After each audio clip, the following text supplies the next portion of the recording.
we've been talking about setting up a music studio. The first one was introducing you into the types of studio. The second one was soundproofing and acoustics.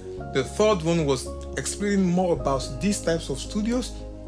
And the fourth one, which we are in, is the gears or the equipment that are necessary for these types of studios. So we are on the fourth one.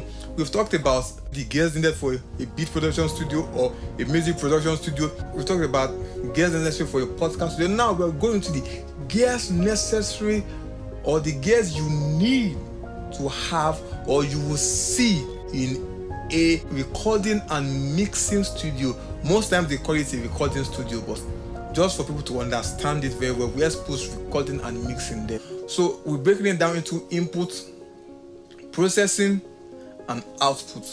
So when I talk about input, I talk about microphone and preamplification.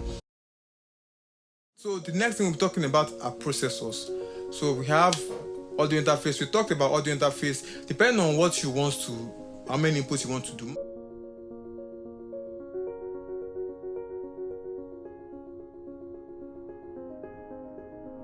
So I record all my drums on my Midas preamp. Focusrite to go with every other thing outside drums. So there are a lot of brands. I talked about audio interface in my previous video, so you can go there, go and check it out, and just go and reference it there. So the next one is going to be our hardware processors. We have software processors. Hardware processors are the ones you see that they call hardware gears. Like you have your compressors, you have your limiters, you have your equalizers, you have your preamps. You get my point? You have your gates, you have your saturators, you have stereo enhancers, expanders. You have a lot, anything that can just change the form of an audio that can be designed. You get what I'm saying? Is a processor.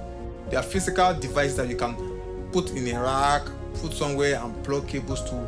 So they are physical devices. So software processors are more on the computer. They are more like virtual instruments. They are virtual processors. So you just load them to a wave, a digital file. So that is used to adjust, design, Final one is a computer. You need a very strong computer.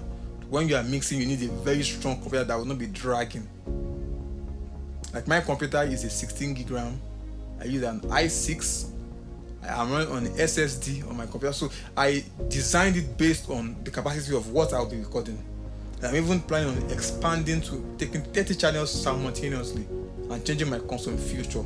Those are my plans, and I know I'm going to get there because I didn't get it here in one day, and I know I'm going to get there. So if I can get here, I'm going to get there. So you too, if you can watch this video, you can do it. So take a step. So that is all on processing. We have get a good computer, like I said, it's going to really help you. So before I go, I forgot to mention one thing in the processing, which it has to do with the mixing console. That's like the heart of the studio.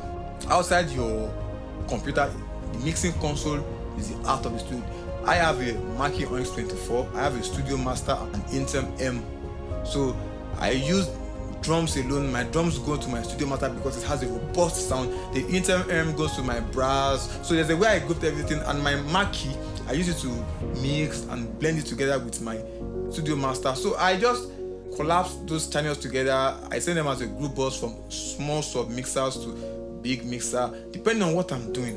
You get my point? So I'm planning on getting a 60 channel console to do everything on one board rather than getting this one, getting that one. So mixing console is very important. It helps you to mix as you are coming, or if you want to mix on the board on the fly. Most recording and mixing studio have a mixing board, and they mix on the board. Some of them don't mix on the board, some of them mix on the software, but most of them mix on the board. For the final one is going to be the output.